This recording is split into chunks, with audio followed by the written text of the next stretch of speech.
Et à partir du moment où le monde évolue, où la menace évolue, où le contexte évolue, on se doit, nous aussi, de faire évoluer nos missions.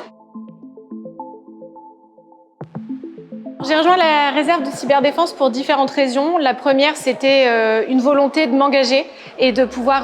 servir des intérêts pas uniquement privés, mais aussi pouvoir intervenir dans un cadre plus opérationnel. Et puis la volonté aussi de pouvoir travailler dans des équipes avec des collaborateurs, avec des profils différents de ceux que je peux être amenée à rencontrer dans le monde civil, pour élargir aussi un peu ma vision des choses et puis pour pouvoir apporter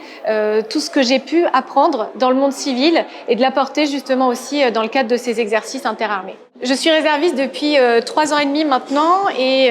je donne en moyenne entre 20 et 30 jours, dépendant de mes contraintes dans le monde civil, mais également des besoins du ComCyber en fonction des entraînements et des exercices qui doivent être organisés.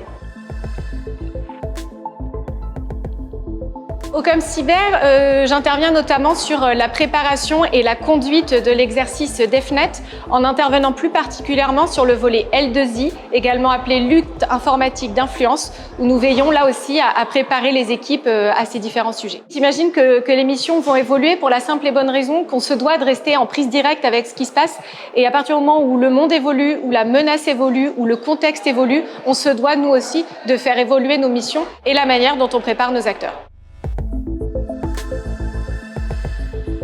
Alors, le CE2PO est le Centre Cyber de Préparation Opérationnelle. Il a pour mission principale de préparer, d'organiser et de conduire des exercices de crise au profit des membres de ComCyber et des cybercombattants, mais également dans une dimension interarmée pour pouvoir entraîner les états-majors, les directions et tous les acteurs de la chaîne de cyberdéfense.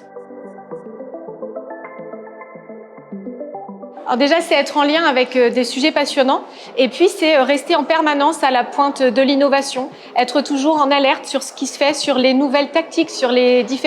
évolutions, les modes opératoires de certains acteurs, de certains opérateurs, pour pouvoir toujours apporter à nos cybercombattants un entraînement à la pointe et de dernière génération, je dirais presque. Ils se doivent d'être le mieux préparés possible pour affronter les différentes menaces qui nous entourent.